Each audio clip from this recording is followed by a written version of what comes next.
সাক্ষাৎকার দিতে হবে।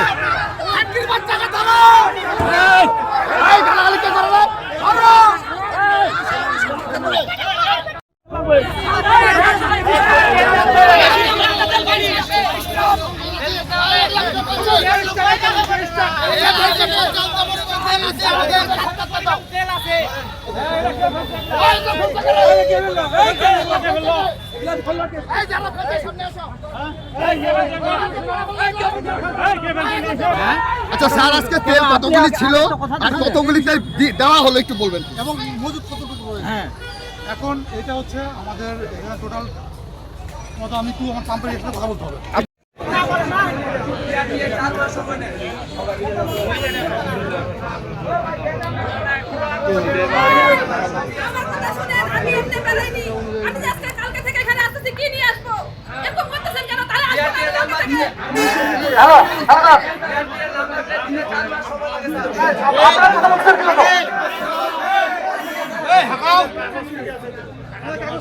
টাকা জমা দিছে আরে ভাই তেল নেন আপনি।